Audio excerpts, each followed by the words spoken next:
Hello everyone, myself is R K Patel और हम लोग साइटोलॉजी पढ़ रहे थे। साइटोलॉजी में हम लोग इंट्रोडक्शन, सेल थ्योरी और ओवरव्यू ऑफ सेल हम लोग देख चुके थे। ओवरव्यू ऑफ सेल में एनिमल सेल और प्लांट सेल दोनों को हम लोग स्टडी किए थे माइक्रोस्कोप से, और वहाँ पे different component, different structure, double membranous, single membranes, non membranes, ये सारे हम लोग देख चुके थे। और न्यूक्लियस के आधार पे अब हम लोग दो टाइप के सेल में डिफरेंशिएट करेंगे, एक प्रोकैरियोटिक सेल, एक यूकैरियोटिक सेल। प्रोकैरियोटिक मतलब प्रो मतलब होता है प्रिमिटिव, और कैरियन मतलब होता है न्यूक्लियस, यानी कि प्रिमिटिव न्यूक्लियस। और यूकैरियोटिक मतलब यू मतलब ट्रू और कैरियन मतलब न्यूक्लियस, यानी कि true nucleus, well defined nucleus. आइए हम लोग उसी के आधार पर देखते हैं कि types of cell. Type of cell जो होती है दो तरह की होती है। On the basis of nucleus के आधार पे हम लोग सेल को दो तरह से बांटते हैं। एक होती है प्रोकैरियोटिक सेल, एक प्रोकैरियोटिक सेल, और दूसरी होती है eukaryotic cell. Prokaryotic cell, pro मतलब होता है प्रिमिटिव। प्रो मतलब क्या होता है? प्रो मतलब होता है प्रिमिटिव, प्रिमिटिव या बिफोर कह सकते हैं। और कैरियन, कैरियन मतलब होता है न्यूक्लियस। तो प्रिमिटिव न्यूक्लियस, प्रिमिटिव न्यूक्लियस को हम लोग प्रोकैरियोटिक न्यूक्लियाई बोल देते हैं। और यू मतलब होता है ट्रू। यू मतलब क्या होता है? ट्रू होता है।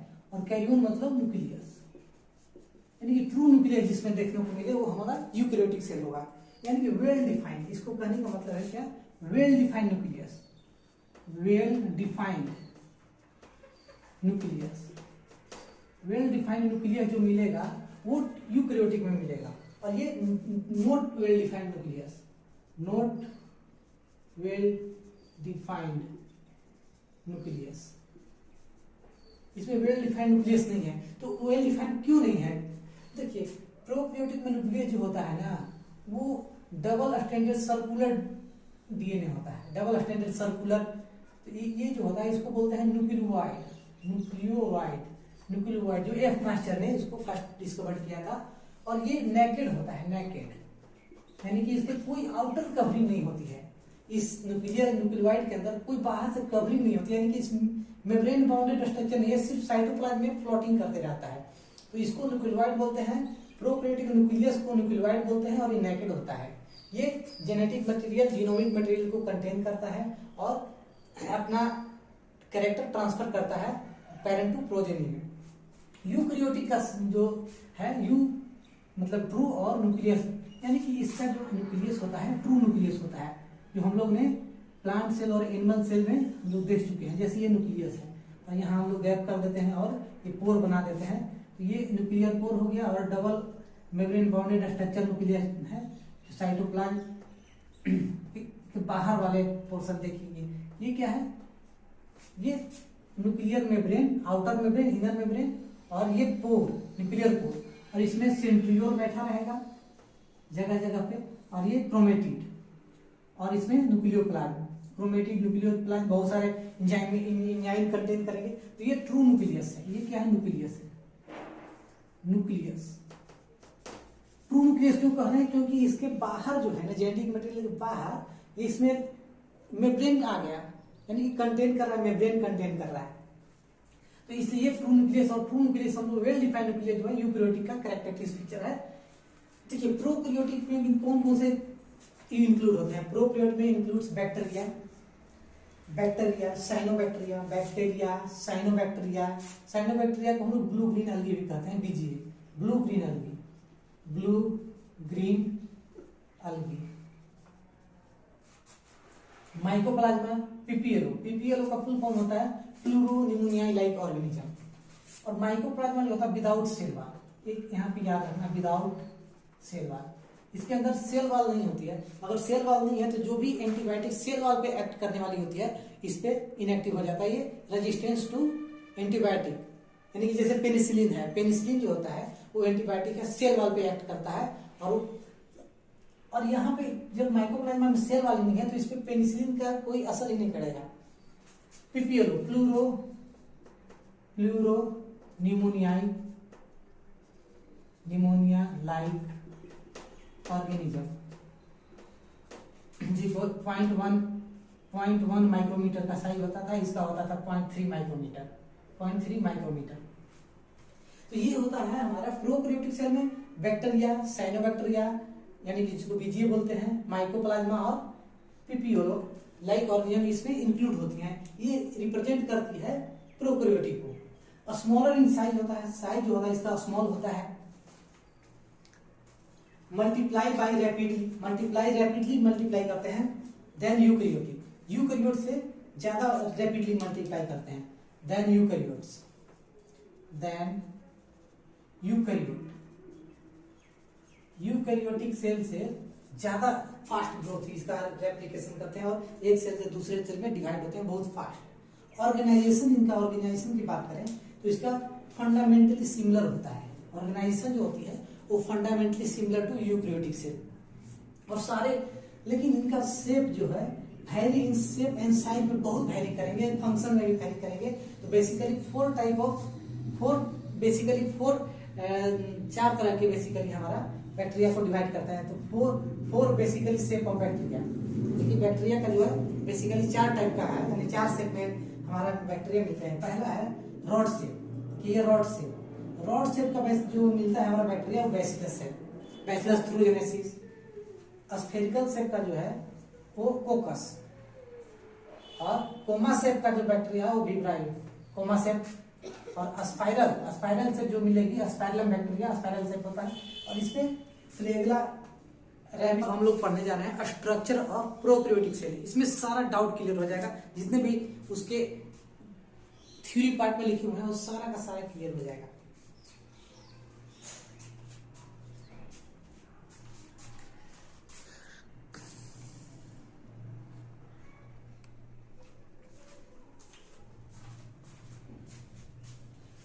अब हम लोग पढ़ने जा रहे हैं स्ट्रक्चर ऑफ प्रोकैरियोटिक सेल। इसमें स्ट्रक्चर बनाते बनाते हम लोग सारा कंपोनेंट सीख लेंगे कि उसमें क्या क्या होती हैं। आइए हम लोग पढ़ते हैं structure of prokaryotic cell. Structure of prokaryotic cell. इस प्रोकैरियोटिक सेल का जब स्ट्रक्चर बनाएंगे ना तो उसमें सारा कंपोनेंट क्लियर हो जाएगा। तो सबसे बाहरी जो होती है वो होती है ग्लाइकोकैलिक्स का लेयर। सबसे बाहर जो होती है ना, सबसे बाहर जो होती है वो ग्लाइकोकैलिक्स होती है। और ग्लाइकोकैलिक्स दो लेयर होता है, एक होता है स्लाइम लेयर और दूसरा कैप्सूल। तो स्लाइम लेयर लूजली रहता है, कैप्सूल थिक एंड टफ होता है। तो ये क्या है? ग्लाइकोकैलिक्स। ये है ग्लाइकोकैलिक्स लेयर। जस्ट ग्लाइकोकैलिक्स के अंदर रहता है सेल वॉल। ग्लाइकोकैलिक्स के अंदर रहता है हमारा सेल वॉल। ये रहा सेल वॉल। ग्लाइकोकैलिक्स के जस्ट अंदर सेल वॉल हमारा प्रेजेंट रहता है। ये रहा सेल वॉल। बैक्टीरिया का स्ट्रक्चर बना रहे हैं, ये रहा सेल वॉल। और जस्ट सेल वॉल के अंदर जो रहता है वो रहता है प्लाज्मा मेम्ब्रेन। और प्लाज्मा मेम्ब्रेन में कुछ इनफोल्डिंग्स रहते हैं, जैसे ये रहा प्लाज्मा मेम्ब्रेन। प्लाज्मा मेम्ब्रेन में साइटोप्लाज्म में कुछ इनफोल्डिंग रहते हैं, इसको बोलते हैं मीजोजोम। साइटोप्लाज्म में जो इनफोल्डिंग रहते हैं उसको मीजोजोम बोलते हैं। और कुछ स्पाइरल शेप का यहीं पे रहते हैं, उसको बोलते हैं क्रोमैटोफोर। और ये रहा हमारा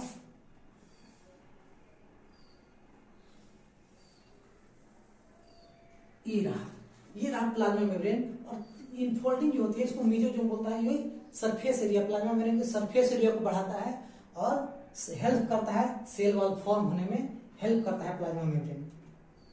तो ये रहा हमारा प्लाज्मा मेम्ब्रेन। ये रहा plasma membrane. Glycocalyx, cell wall और प्लाज्मा मेम्ब्रेन तीनों को मिला के बोलते हैं सेल इनवेलप। तीनों को मिलाकर हम लोग क्या बोल देते हैं इसको? Cell envelope. तीनों को मिलकर सेल इनवेलप बोलते हैं बैक्टीरिया। Cell envelope. बैक्टीरिया का सेल इनवेलप में अगर पूछे तो कौन कौन आते हैं? ग्लाइकोकैलिक्स, सेल वॉल और प्लाज्मा मेम्ब्रेन। अब प्लाज्मा मेम्ब्रेन के जो इनफोल्डिंग पार्ट्स है इसको बोलते हैं मीजोजोम। ये क्या है? मीजोजोम है। मीजोजोम है ना, ये एनालोगस टू माइटोकॉन्ड्रिया है। ये क्या है? Analogous to mitochondria. Analogous to mitochondria. Analogous to mitochondria क्यों कह रहे हैं? क्योंकि इसका स्ट्रक्चरल ओरिजिन जो है ना वो डिफरेंट है, लेकिन फंक्शन सेम है, माइटोकॉन्ड्रिया के जैसा ही फंक्शन करता है बैक्टीरिया में। तो बैक्टीरिया में माइटोकॉन्ड्रिया के जैसा फंक्शन करने वाला मेसोजोम, ये भी मेसोजोम है। और ये रहा क्रोमैटोफोर। ये क्या है, एक बैक्टीरिया में, कुछ बैक्टीरिया में क्रोमैटोफोर, जैसे साइनोबैक्टीरिया वगैरह में रहते हैं क्रोमैटोफोर। ये क्या है, क्रोमैटोफोर। ये भी प्लाज्मा मेम्ब्रेन की ही एक्सटेंशन है, क्रोमैटोफोर। क्रोमैटोफोर जो होता है पिगमेंट होती है जो कि फोटोसिंथेसिस में हेल्प करता है। यह पिगमेंट है, क्रोमैटोफोर क्या है, पिगमेंट है, पिगमेंट जो कि फोटोसिंथेसिस में हेल्प करता है। फोटोसिंथेसिस में हमें हेल्प करता है। अब आते हैं इसमें जो न्यूक्लियस जो होता है ना, वो एस्क्रेटेड न्यूक्लियस होता है। इसमें कोई मेम्ब्रेन बाउंडेड स्ट्रक्चर तो है नहीं न्यूक्लियस में, एस्क्रेटेड साइटोप्लाज्म में प्लॉट करते रहता है। तो ये होता है न्यूक्लियस को इसको बोलते हैं न्यूक्लियोइड, क्योंकि ये नेकेड होता है और ये जीनोमिक डीएनए कंटेन करता है। ये क्या करता है, जीनोमिक डीएनए कंटेन करता है, डबल स्टैंडर्ड जीनोमिक डीएनए या क्रोमोसोम भी कह सकते हैं। और एक आउट ग्रोथ इसी का आउट पार्ट में होता है, वो होता है प्लाज्मिड। ये रहा प्लाज्मिड। प्लाज्मिड जो है एक्स्ट्रा क्रोमोसोमल डीएनए है, एक्स्ट्रा क्रोमोसोमल डीएनए, यानी कि ये भी circular, double standard circular extra chromosomal DNA, ये भी एक्स्ट्रा क्रोमोसोमल डीएनए काम करता है। ये जो है प्लाज्मिड, वो कुछ बैक्टीरिया में एंटीबायोटिक, रेसिस्टेंट टू एंटीबायोटिक ये काम करता है, रेसिस्टेंट टू एंटीबायोटिक, या फिर किसी में मोनिटर करता है ट्रांसफॉर्मेशन के लिए। वो हम लोग आगे पढ़ेंगे, जब प्लाज्मिड पढ़ेंगे तो वहां पे डिटेल में हम लोग पढ़ेंगे। अब देखिए यहाँ पे राइबोसोम जो है, ribosome associated with plasma membrane. Plasma membrane से ही राइबोसोम एसोसिएटेड रहते हैं। बहुत सारा राइबोसोम है, प्लाज्मा मेम्ब्रेन के पास ही एसोसिएटेड रहेंगे। ये है राइबोसोम जो कि प्रोटीन फैक्ट्री भी बोले जाते हैं राइबोसोम। और इसमें कुछ एक एमआरएनए जो ये बनाता है, एमआरएनए, ये रहा एमआरएनए। ये कौन सा एमआरएनए, एमआरएनए पे कुछ राइबोसोम बैठे रहते हैं। एमआरएनए पे राइबोसोम बैठे रहते हैं, बहुत सारे राइबोसोम बैठे रहते हैं। एक एमआरएनए और उसमें बहुत सारा राइबोसोम इस पे अटैच हो जाए तो इसको बोलते हैं पॉलीराइबोसोम। क्या होता है, पॉलीराइबोसोम। पॉलीराइबोसोम या इसको बोल देते हैं पॉलीजोम, पॉलीराइबोसोम या पॉलीसोम। और कुछ बहुत सारे वेसिकल्स रहते हैं, इसके अंदर कुछ वेसिकल रहते हैं, इसको बोलते हैं इंक्लूजन बॉडी। इसके एक बहुत सारे वेसिकल्स हैं, इस सब को बोल देते हैं इंक्लूजन बॉडी, जो कि साइटोप्लाज्म में ऐसे एक्सक्रेटेड पड़े रहते हैं। और कुछ यहाँ पे स्टोर ग्रैन्यूल्स रहते हैं। यहाँ पे क्या रहते हैं, स्टोर्ड ग्रैन्यूल्स, स्टोर्ड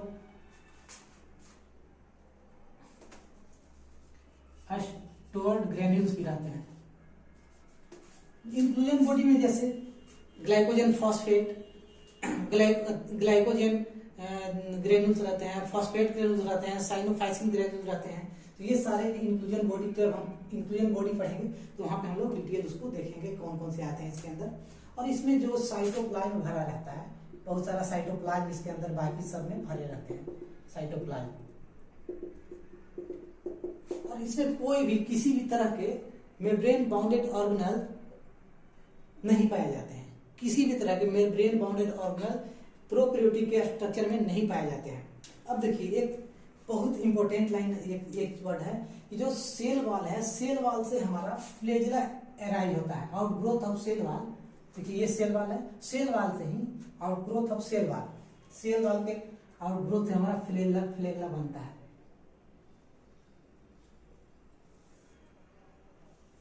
ये रहा फ्लैजेला। क्या है, फ्लैजेला। फ्लैजेला जो है outgrowth of cell wall, outgrowth of cell wall, cell wall का आउटग्रोथ है।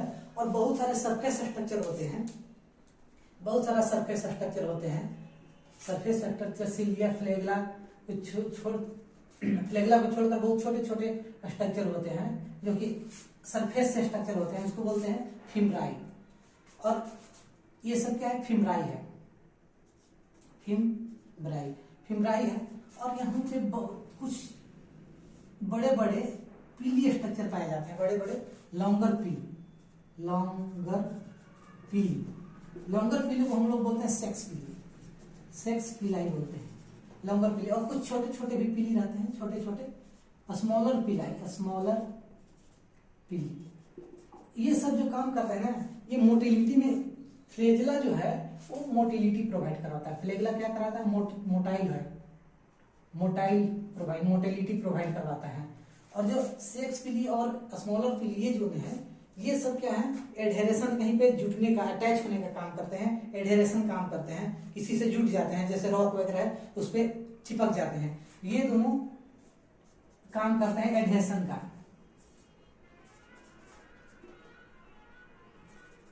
का काम करेगा, चिपक जाएगा, या अटैचमेंट का काम करेगा। तो एक ये हुआ प्रोकैरियोटिक का पूरे स्ट्रक्चर। हम लोग बारी से पढ़ेंगे, न्यूक्लियोलाइज क्या है, मेसोजोम क्या है, इंक्लूजन बॉडी क्या है, पॉलीजोम क्या होते हैं, क्रोमैटोफोर, प्लाज्मा मेम्ब्रेन, देखिए ग्लाइकोकैलिक्स, सेल वॉल, ये सब हम लोग धीरे धीरे से, जब प्लाज्मा मेम्ब्रेन है ना, ये यूकैरियोटिक के जैसा ही है। Plasma membrane of prokaryotic and eukaryotic similar, structurally and functionally सब सिमिलर हो गए हैं। सेल वॉल जो होता है, बैक्टीरिया का सेल वॉल मेनली पेप्टाइडोग्लाइकन का बना होता है, और ये जो होता है glycocalyx mainly polysaccharide plus protein का बना होता है। तो ये सारा हम लोग अब एक एक करके हम लोग पढ़ेंगे कि कौन से किसका क्या फंक्शन है, क्या काम है।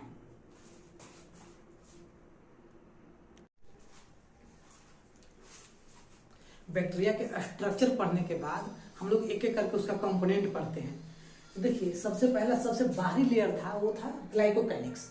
ग्लाइकोकैलिक्स जो है वो मेड अप ऑफ पॉलीसेकेराइड, ये पॉलीसेकेराइड का बना होता है प्लस प्रोटीन। ग्लाइकोकैलिक्स जो है वो पॉलीसेकेराइड प्लस प्रोटीन का बना होता है।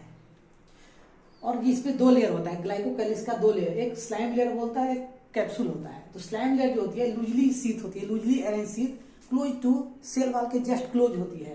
तो लूजली शीथ होता है और सॉफ्ट होता है। इसका काम क्या है, एडहेरेशन यानी किसी के सेल को एडहेरेस माने चिपका के रखना, या फिर इसको decrease water loss from bacterial cell से वाटर लॉस ना हो उसके लिए ये डिक्रीज करता है, वो लॉस नहीं होने देता है। ये स्लाइम लेयर का फंक्शन है। देखिए कैप्सूल जो होती है ना, टफ एंड थिक होती है, thick and tough, hard covering होता है, जो कि प्रोवाइड करता है, प्रोटेक्शन प्रोवाइड करता है। इसमें जो ग्लाइकोकैलिक्स है, पॉलीसेकेराइड मतलब क्या होता है, पॉलीसेकेराइड मतलब होता है शुगर। तो शुगर जो है, sugar of glycocalyx are responsible for identification of bacteria as foreign cell in our body. जो हमारा बॉडी में जो भी कोई भी बैक्टीरिया जाए तो शुगर जो है वो आइडेंटिफाई कर लेगा कि हमारा कोई भी बाहर से फॉरेन एजेंट घुसा हुआ है, तो उसको आइडेंटिफाई करने के लिए ग्लाइकोकैलिक्स का शुगर आइडेंटिफाई कर लेता है। देखिए, if sugar are covered by protein, अगर प्रोटीन से कवर हो जाए तो that such in identification becomes difficult, तो आइडेंटिफाई नहीं हो पाएगा अगर प्रोटीन उस पर कवर हो जाएगा। देखिए, दूसरा जो था जस्ट ग्लाइकोकैलिक्स के अंदर सेल वॉल, तो बैक्टीरियल सेल वॉल जो बना होता है वो पेप्टाइडोग्लाइकन का बना होता है। पेप्टाइडो मतलब होता है पेप्टाइड मतलब होता है प्रोटीन, और प्रोटीन जो बना होता है पॉलीमर ऑफ एमिनो एसिड का मिलकर बना होता है। यानी पॉलीमर ऑफ एमिनो एसिड मिलकर बनाया प्रोटीन से पेप्टाइड, और पेप्टाइडोग्लाइकन, और ग्लाइकन मतलब होता है शुगर।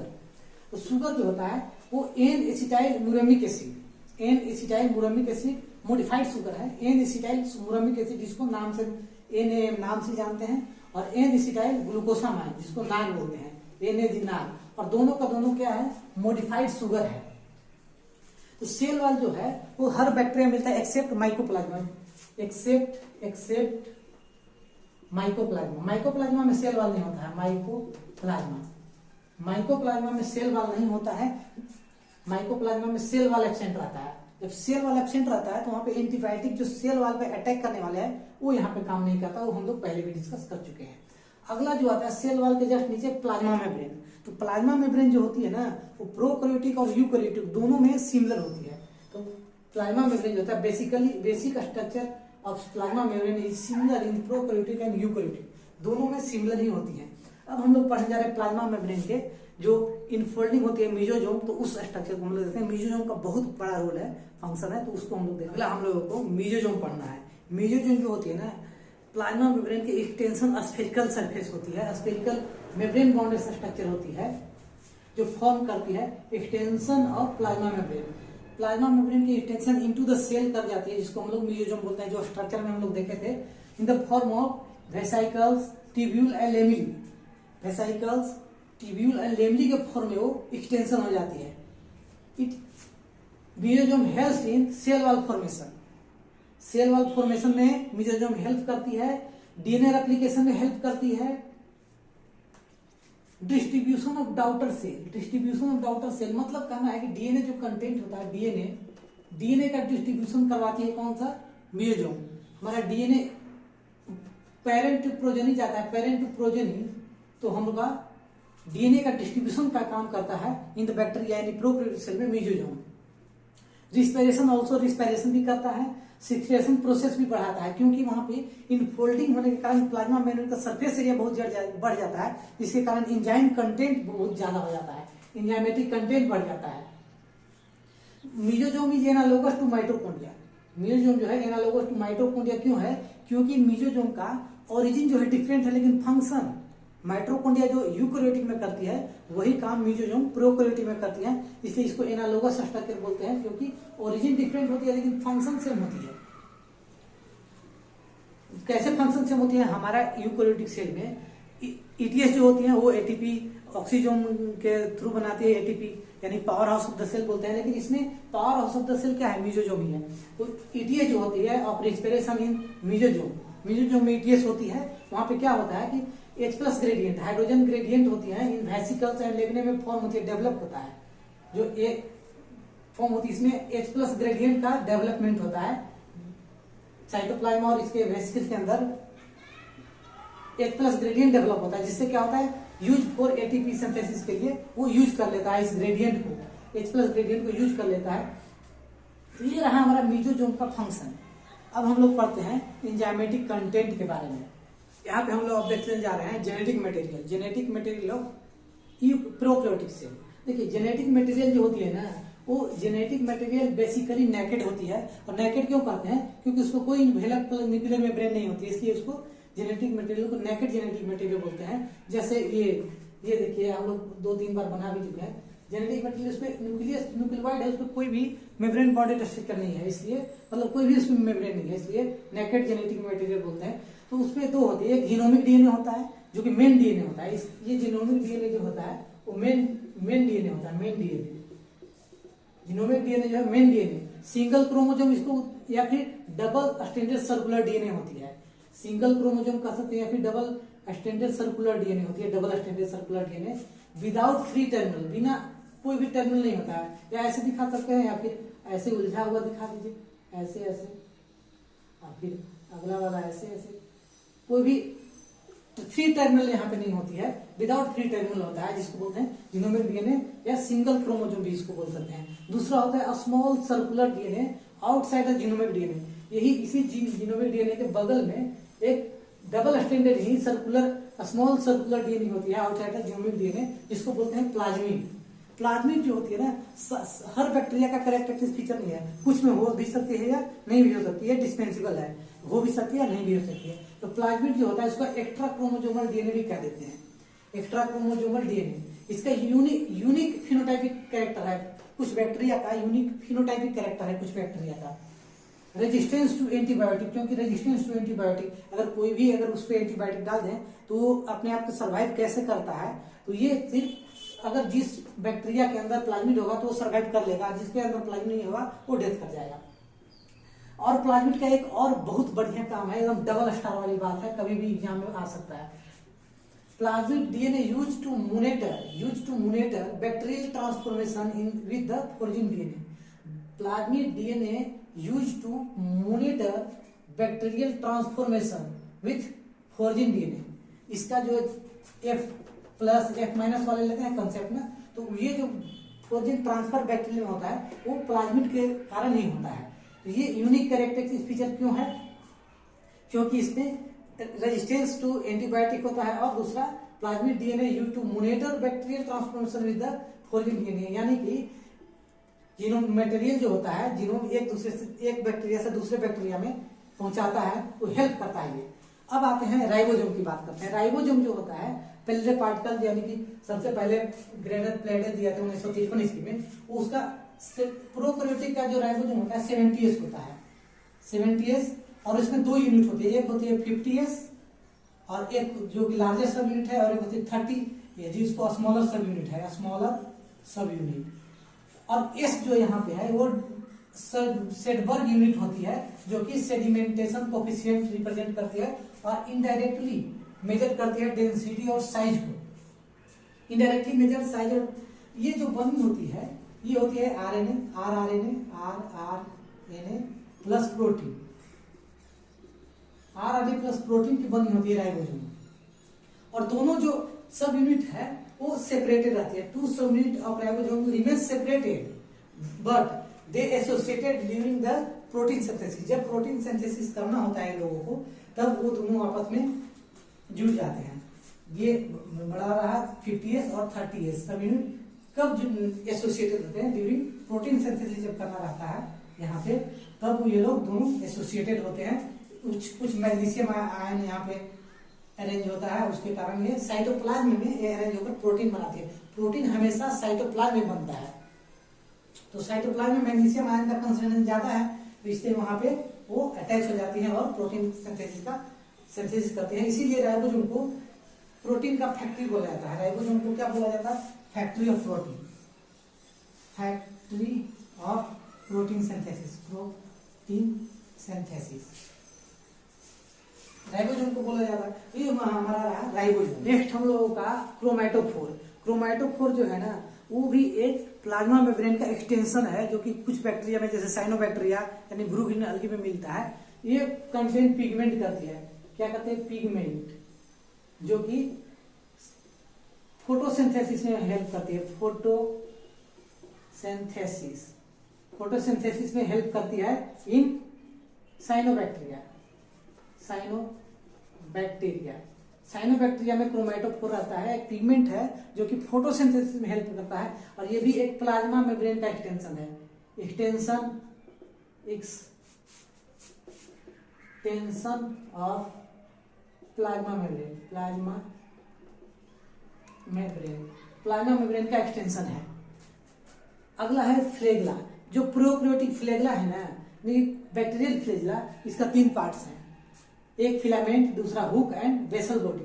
जो फिलामेंट है सबसे लॉन्गेस्ट पोर्शन है, एक्सटेंशन फ्रॉम सेल वाल से एक्सटेंशन होती है, जो हम लोग देखें। फिर दूसरा होता है हुक और एक होता है बेसल बॉडी।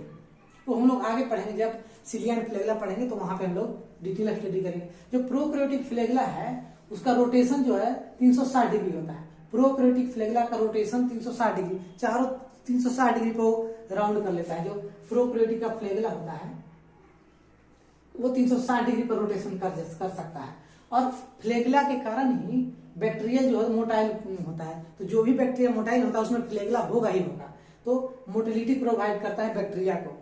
उसके बाद पिल्ली आता है। पिल्ली होता है एक लार्जर पिल्ली, एक स्मॉलर पिल्ली। तो लार्जर पिल्ली को हम लोग सेक्स पिल्ली बोलते हैं और स्मॉलर पिल्ली को पिलाई बोलते हैं। तो दोनों एडेशन और चिपकने में काम करते हैं, यानी फिमरी और दोनों चिपकने में काम करते हैं। मोटिलिटी में ये दोनों का, फिमराई और पिल्ली का मोटिलिटी में कोई रोल नहीं है। नो रोल इन मोटिलिटी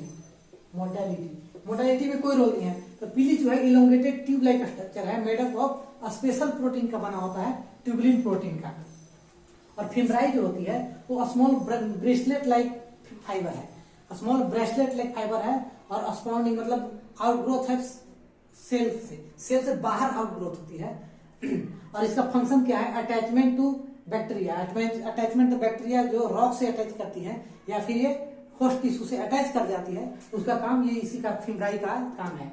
देखिए इंक्लूजन बॉडी जो होता है रिजर्व मटेरियल, प्रोकैरियोटिक का रिजर्व फूड मटेरियल है इन the form of inclusion body. तो reserve material in the prokaryotic cell are stored in the cytoplasm that does not bounded any membrane bounded system। कोई भी membrane bounded system उसमें नहीं है, और lies in free in cytoplasm में lies करती है। जैसे इंक्लूजन बॉडी में क्या है?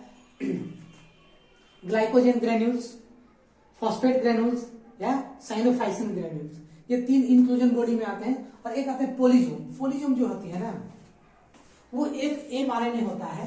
पोलिजोम जो होता है, एक mRNA को बहुत सारे राइबोसोम अटैच हो जाते हैं, उसको बोलते हैं पोलीराइबोसोम या फिर सिंपली पोलिजोम बोल देते हैं। वो क्या करता है कि प्रोटीन बनाने का काम करता है। तो उसका स्ट्रक्चर जैसे ये अगला है, ये पोलिजोम, पोलीराइबोसोम कह दीजिए, पोलीराइबोसोम कह दीजिए, या फिर इसको सिंपली पोलिजोम भी कह दीजिए, पोलिसोम। ये क्या होता है कि एक mRNA होता है, एक mRNA है, ये क्या है mRNA, और इस पे बहुत सारा एक mRNA का बहुत सारा राइबोसोम बैठ जाते हैं, लार्जर सब यूनिट, स्मॉलर सब यूनिट, बहुत सारा अटैच हो जाते हैं। यानी तो इस स्ट्रक्चर को बोल देते हैं हम लोग पोलिजोम। पोलिजोम ये जो है इंक्लूजन बॉडी का पार्ट नहीं है। पोलिजोम ये है, वो होता है पोलिजोम। अब इसमें गैस वैक्यूल भी होती है, एक गैस वैक्यूल आ जाता है। अब आता है गैस वैक्यूल। तो गैस वैक्यूल जो कुछ बैक्टीरिया में मिलते हैं, जैसे ग्रीन या पर्पल बैक्टीरिया या फोटोसिंथेटिक बैक्टीरिया है, गैस वैक्यूल। अगला जो आता है गैस वैक्यूल। गैस वैक्यूल जो हमें मिलता है वो होता है बैक्टीरिया में, या तो ग्रीन बैक्टीरिया या फिर पर्पल बैक्टीरिया या फिर फोटोसिंथेटिक बैक्टीरिया। फोटोसिंथेटिक बैक्टीरिया के अंदर हमें ये गैस वैक्यूल देखने को मिलता है। प्रोकैरियोटिक सेल के अंदर ना जो प्लाज्मा मेम्ब्रेन से जो एक्सटेंशन होती है, जैसे मेसोजोम, क्रोमैटोफोर या लैमेलियोजोम, वो मेम्ब्रेन कवर्ड स्ट्रक्चर है, बट उसको मेम्ब्रेन बाउंडेड स्ट्रक्चर नहीं कंसीडर कर सकते हैं, क्योंकि वो प्लाज्मा मेम्ब्रेन का एक्सटेंशन है। तो वही हम लोग यहाँ पे लिखे हैं, कि नोट में लिखे हैं कि मेसोजोम, क्रोमैटोफोर या लैमेलियोजोम, लैमेली पढ़े थे, वेसिकल्स, ट्यूब्यूल, लैमेली, वो और मेम्ब्रेन कवर्ड स्ट्रक्चर है, लेकिन but do not consider as a membrane bounded structure because modification of cell membrane, क्योंकि सेल मेम्ब्रेन का मॉडिफिकेशन है, इसलिए उसको मेम्ब्रेन बाउंडेड कवर तो है, लेकिन उसको मेम्ब्रेन बाउंडेड स्ट्रक्चर कंसीडर नहीं करते हैं। तो ये रहा हमारा पूरा प्रोकैरियोटिक का फुल लेक्चर। और यहाँ उसके बाद जो यूकैरियोटिक पढ़ेंगे, तो यूकैरियोटिक के अंदर जो इंक्लूड होते हैं प्रोटिस्टा, प्लांट, एनिमल और फंगी।